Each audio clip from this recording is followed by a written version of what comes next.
ಆತ್ಮೀಯರೇ ನಮಸ್ಕಾರ. ಪರಿವಾರ್ ಟಿವಿಗೆ ಸ್ವಾಗತ ಸುಸ್ವಾಗತ. ನಾನು ಮಣಿಕಂಠ ಸೂರ್ಯ. ಪ್ರಾರ್ಥನೆ ಅಂದ್ರೇನು? ಪ್ರಾರ್ಥನೆ ಹೇಗ್ ಮಾಡೋದು? ಭಗವಂತನ ಜೊತೆ ಮಾತನಾಡುವಂತ ಪ್ರಾರ್ಥನೆ ಯಾವುದು? ಇವತ್ತಿನ ಈ ವಿಡಿಯೋದಲ್ಲಿ ಅದ್ರ ಬಗ್ಗೆ ಚರ್ಚೆ ಮಾಡೋಣ. ಅದಕ್ಕೆ ಮೊದಲು ಪರಿವಾರ್ ಟಿವಿಗೆ ಸಬ್ಸ್ಕ್ರೈಬ್ ಮಾಡಿ, ಲೈಕ್ ಮಾಡಿ ಹಾಗೂ ಶೇರ್ ಮಾಡೋ ಮೂಲಕ ಪ್ರೋತ್ಸಾಹಿಸಿ.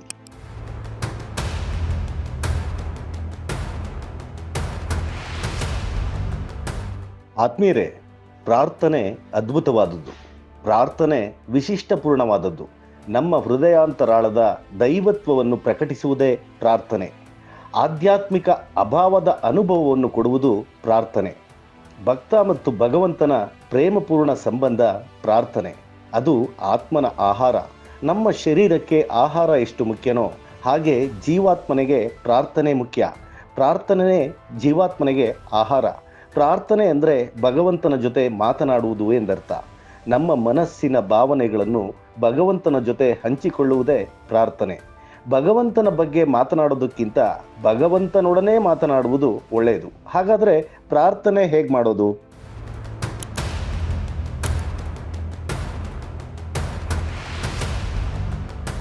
ಭಗವಂತನನ್ನು ನೀವು ಹೇಗೆ ಬೇಕಾದರೂ ಪ್ರಾರ್ಥನೆ ಮಾಡ್ಕೊಳ್ಬೋದು. ನಿಮಗೆ ಯಾವ ರೀತಿ ಇಷ್ಟ ಆಗುತ್ತೋ, ಯಾವುದು ಸರಿ ಹೊಂದುತ್ತೋ ಆ ರೀತಿಯಲ್ಲಿ ಪ್ರಾರ್ಥಿಸಿಕೊಳ್ಳಿ.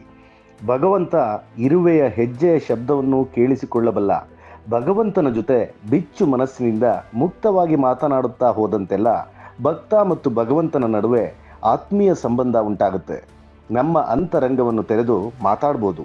ನಮ್ಮ ಹೃದಯದ ವೇದನೆಯನ್ನು ತೋಡ್ಕೊಳ್ಬೋದು. ನಮ್ಮ ಎಲ್ಲ ದೋಷಗಳನ್ನು ಅವನು ಮುಂದೆ ಹೇಳ್ಕೋಬಹುದು. ಆಗ ಮನಸ್ಸಿನ ಕೊಳೆಯೆಲ್ಲ ತೊಳೆದು ಅದ್ಭುತವಾದ ಪರಿವರ್ತನೆ ಆಗುತ್ತೆ. ಅದರ ದೊಡ್ಡ ಲಾಭ ಏನು ಅಂತ ನೋಡೋದಾದ್ರೆ, ನಮ್ಮ ಮನಸ್ಸಿನ ಚಂಚಲತೆ ಕಡಿಮೆ ಆಗುತ್ತೆ. ಮನಸ್ಸು ಶಾಂತವಾಗುತ್ತೆ, ಪವಿತ್ರವಾಗುತ್ತೆ. ಭಗವಂತ ನಮ್ಮ ಪ್ರಾಣದ ಪ್ರಾಣ. ಅದಕ್ಕೆ ಹೇಳೋದು ಭಗವಂತ ಪ್ರಾಣಸ್ಯ ಪ್ರಾಣ ಅಂತ. ಆತ್ಮನ ಆತ್ಮ. ಇನ್ನು ಭಗವಂತನ ಜೊತೆ ಮಾತನಾಡೋದು ಹೇಗೆ?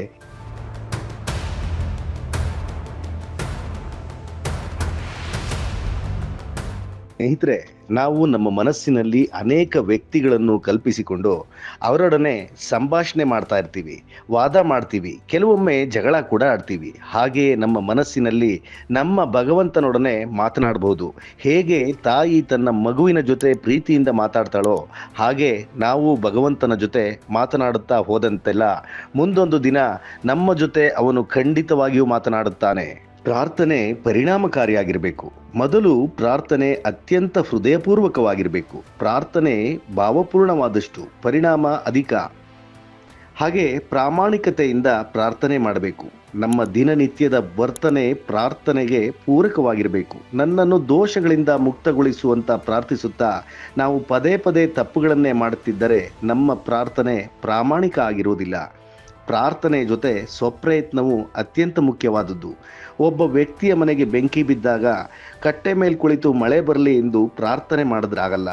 ಜೊತೆಗೆ ಸ್ವಪ್ರಯತ್ನ ಮಾಡಬೇಕು. ಅದರ ಬದಲು ಬೆಂಕಿಯನ್ನು ಆರಿಸಲು ನನಗೆ ಸಹಾಯ ಮಾಡುವಂತೆ ಭಗವಂತನಲ್ಲಿ ಪ್ರಾರ್ಥಿಸಬೇಕು. ಪ್ರಾರ್ಥನೆ ನಿರಂತರವಾಗಿ ನಡೀತಿರಬೇಕು. ಒಂದೆರಡು ದಿನಕ್ಕೆ ಕೆಲವು ನಿಮಿಷ ಮಾಡಿದ್ರೆ ಸಾಲದು.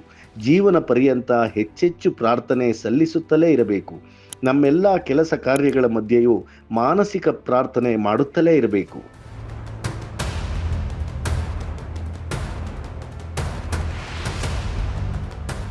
ಪ್ರಾರ್ಥನೆ ಫಲಕಾರಿಯಾಗಬೇಕಾದ್ರೆ ಶ್ರದ್ಧೆ ಮತ್ತು ನಂಬಿಕೆ ಅತ್ಯವಶ್ಯಕ. ಒಂದು ಘಟನೆ ಹೇಳ್ತೀನಿ.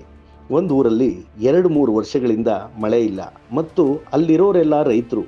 ಮಳೆ ಇಲ್ಲದ ಕಾರಣ ಬೆಳೆಯೆಲ್ಲ ನಾಶವಾಗಿ ಜೀವನ ಕಷ್ಟವಾಗಿ ಹೋಗಿತ್ತು. ಅದರಿಂದ ಊರಿನವರೆಲ್ಲ ಸಭೆ ಸೇರಿ ಒಂದು ತೀರ್ಮಾನ ಮಾಡ್ತಾರೆ.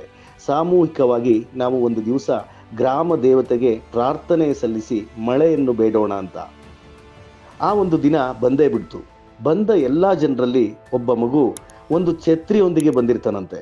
ಅವನಿಗೆ ಸಾಮೂಹಿಕ ಪ್ರಾರ್ಥನೆಯಿಂದ ಖಂಡಿತವಾಗಿಯೂ ಮಳೆ ಬಂದೇ ಬರುತ್ತೆ ಎಂದು ನಂಬಿಕೆ ಇತ್ತು. ಹಾಗಾಗಿ ಪ್ರಾರ್ಥನೆ ಮುಗಿಯೋ ಹೊತ್ತಿಗೆ ಮಳೆ ಬಂದೇ ಬಂತಂತೆ.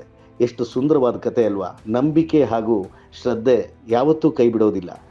ಸ್ನೇಹಿತರೆ, ಪ್ರಾರ್ಥನೆಯಲ್ಲಿ ನಾವು ಸ್ವಾರ್ಥಿಗಳಾಗಬಾರ್ದು. ಕೇವಲ ನಮಗಾಗಿ ಪ್ರಾರ್ಥಿಸೋದ್ರಿಂದ ನಾವು ಕ್ರಮೇಣ ಸ್ವಕೇಂದ್ರಿತ ವ್ಯಕ್ತಿಗಳಾಗುತ್ತೇವೆ.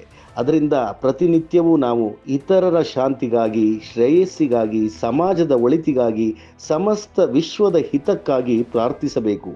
ಇತರರ ಶಾಂತಿಗಾಗಿ, ಶ್ರೇಯಸ್ಸಿಗಾಗಿ ಪ್ರಾರ್ಥಿಸುತ್ತಾ ಹೋದಂತೆಲ್ಲ ನಮ್ಮ ಮನಸ್ಸೇ ಶಾಂತವಾಗುತ್ತದೆ, ನಮಗೆ ಶ್ರೇಯಸ್ಸುಂಟಾಗುತ್ತದೆ.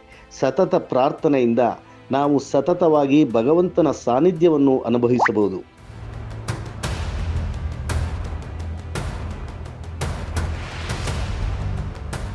ಓಂ ಅಸತೋಮ ಸದ್ಗಮಯ ತಮಸೋಮ ಜ್ಯೋತಿರ್ಗಮಯ ಮೃತ್ಯೋರ್ಮ ಅಮೃತಂ ಗಮಯ. ಓಂ ಶಾಂತಿ ಶಾಂತಿ ಶಾಂತಿ. ಮುಂದಿನ ಸಂಚಿಕೆಯಲ್ಲಿ ಮತ್ತೆ ಭೇಟಿಯಾಗೋಣ. ನೋಡ್ತಾ ಇರಿ ಪರಿವಾರ್ ಟಿವಿ. ಸಬ್ಸ್ಕ್ರೈಬ್ ಮಾಡಿ, ಲೈಕ್ ಮಾಡಿ ಹಾಗೂ ಶೇರ್ ಮಾಡಿ. ನಮಸ್ಕಾರ.